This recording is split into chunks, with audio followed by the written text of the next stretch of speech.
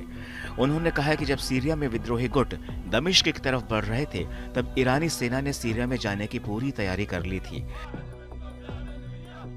लेकिन अमेरिका ने हवाई और जमीनी रूट्स को पूरी तरह से बंद कर दिया था, जिसकी वजह से हमारी सेना सीरिया तक नहीं पहुंच सकी।